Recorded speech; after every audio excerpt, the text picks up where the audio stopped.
시청자 여러분 안녕하십니까, 김동수입니다. 선거관리위원회에 대한 내용으로 이미 제가 방송을 해드렸는데요.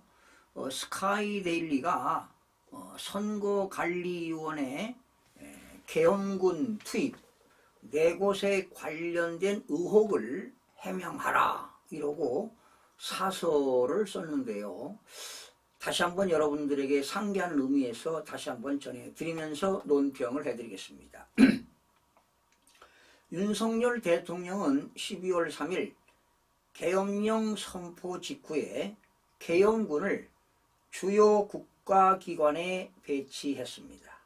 그중 선거관리위원회에는 국회보다 더 많은 계엄군이 배치되었던 것으로 밝혀지면서 선거관리위원회에 대한 국민적 관심이 집중된 것은 사실입니다. 선거관리위원회 산하기관에 군이 대규모로 배치된 이유에 대해서는 명확한 해명이 필요합니다. 사실은 계엄군이 선거관리위원회에 더 많은 인원이 투입된 거 여러분 알고 계시죠? 부정선거 의혹이 꾸준하게 제기되어 온 가운데 대통령이 계엄령을 발동해서 선거관리위원회를 꼭 집어 겨냥한 것은 부정선거에 대한 확신이 바탕이 됐을 가능성을 시사하는 매우 중요한 일입니다. 여러분, 대한민국에서 제일로 고급 정보를 가지고 있는 분이 누구일까요? 당연히 통수권자인 대통령이 되겠죠. 대통령은 대한민국의 최고의 고급 정보를 많이 가지고 있습니다. 우선 계엄군이 배치됐던 선관위 산하기관들 중에서 가장 큰 의문은 바로 수원에 있는 중앙선거관리위원회 연수원과 관련이 있는 것입니다.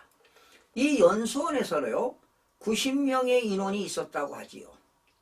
그들의 행방은요 현재까지도 불명확하다는 것이 팩트입니다. 일각에서는요 이들이 각국 선거를 조작하는 중국 해커들이라는 주장이 나오면서 국민의 의혹이 커져만 가고 있습니다. 그 당시 그때의 중앙선거관리위원회 연수원에 중국인들이 90명이 있다는 게 아직 밝혀지지 않았어요. 저는 조만간에 밝혀지지 않을까 이런 예상을 해보는데요. 하지만 이들이 누구였으며 그들의 역할은 무엇이었는지에 대해 선거관리위원회는 설득력 있는 설명을 지금까지는 내놓지 않고 있습니다. 그리고 이 내용이 지금 언론에는 보도되지 않았고요. 보수 언론에는 조금씩 기사가 나온 것으로 확인이 되고 있습니다. 게다가 계엄군의 선거연수원 투입 사실은 마치 밝혀지면 안 되는 일인 양 지금 뒤늦게 알려지고 있습니다. 만약 이들이 단순히 훈련을 받는 인원이었다면 더불어민주당을 비롯한 야권에서는 계엄군이 민간인을 억류했다며 맹비난을 퍼부었을 것이 분명하지 않겠습니까? 그런데 왜 야당은 쉬쉬하고 있는지 모르겠습니다. 또 이후 그들의 행방에 대해서도 제대로 밝혀진 바가 없습니다. 다만 최근에 대한민국 국가 원로회는 12월 3일 계엄령 선포 시 경기도 수원에 있는 중앙선거관리위원회 연수원에서 연수를 받고 있던 중국 공산당 전산조작 요원 90명이 체포가 돼가지고 미국 정보요원에게 수사를 받고 있다고 한다며 이들은 세계 여러 나라의 주요 선거 개표를 조작하는 일당들로서 4년 전에 있었던 미국 대선에서 도널드 트럼프 대통령이 가장 큰 피해를 입은 바 있다는 내용의 성명서를 발표한 바도 있습니다. 여러분, 이번에 트럼프 대통령이요 부정선거를 단속하기 위해서 변호인단, 변호사 6,500명을 투입했다고 한 적이 있잖아요. 둘째, 계엄 직후 여론조사 결과가 급격하게 달라졌다는 점은 백보를 양보하고 봐도 자연스럽지는 않습니다. 계엄령이 선포되자 민주당 등 야당은 즉각 반발하며 윤 대통령에 대한 내란수계라는 프레임을 씌우고 국민 선동에 나섰습니다. 그 다음날 대단했습니다. 내란수계 해가지고 윤석열 체포해가지고 말이죠. 젊은이들이 그냥 여의도에 밀려들었잖아요.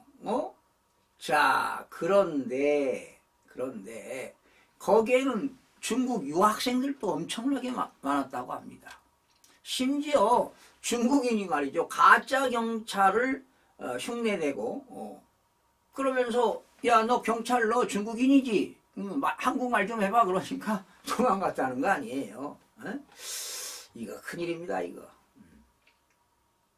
사실은 박근혜 대통령 그 탄핵 때도요. 중국인들이 많이 나왔다고 합니다. 그런데 이번에 윤석열 대통령 이런 탄핵에도 말이죠. 탄핵 찬성하는 이런 그 시위대가 중국인들 그리고 유학생들이 엄청나게 나왔다고 합니다. 언론은 이에 많은 국민이 계엄에 반감을 느끼고 윤 대통령 탄핵 지지 쪽으로 기울였다고 보도했습니다. 그런데 막상 여론조사를 실시해 보니까 윤 대통령 지지율이 탄핵 이전보다 폭등했다는 결과가 나오고 있습니다. 지금 계속 올라가고 있는데 오늘 또 그 뭡니까 46%까지 올라갔어요. 그리고 뭐 충청권, 대전, 세종은 뭐 52%막 이렇게 되더라고요.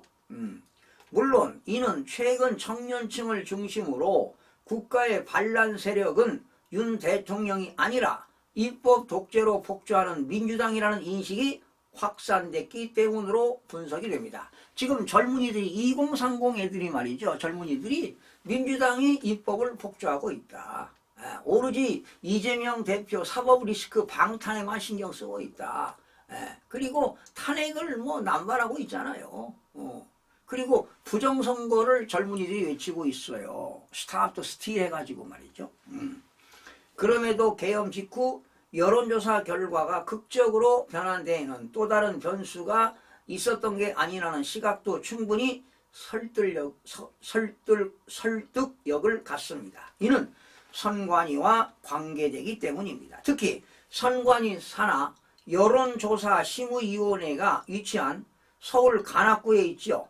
선관위 건물에 계엄군이 배치된 사실이 이런 해석을 뒷받침한다. 그러니까 네 곳을 들어간 거예요. 또 어디냐면 각종 여론조사 자료를 제공하는 선관위 여론조사 심의위원회는 이 여론조사의 결과의 변동성과 그 배경에 대해 투명한 설명을 해야 됩니다. 심지어 계엄군이 여기도 들어갔어요. 여론조사 심의위원회도 들어갔다는 겁니다. 자, 셋째, 강원도 양구군입니다. 같은 부정선거 의혹이 제기된 지역에 계엄군이 투입된 이유 역시 해명되지 않고 있습니다. 강원도 양구에도 들어갔어요. 거기 국회의원이 그 허영 씨가 당선됐죠. 원래 낙선자에서 당선자로 바뀐 곳인데 21대도 낙선자에서 당선자로 바뀐 게 허영 씨입니다. 그러니까 허영 씨는 두 번을 낙선해서 당선으로 된 겁니다. 양구군은 21대 국회의원 선거에서 선거인 명부 조작 등 부정선거 의혹이 일었던 곳입니다. 국회와 선관위 외에 바로 이곳에 계엄군이 배치됐다는 것은 선거와 관련한 분명한 이유가 있을 것이라는 합리적 추론이 가능합니다. 선관위는 이 의혹에 대해서도 투명하게 답변해야 합니다.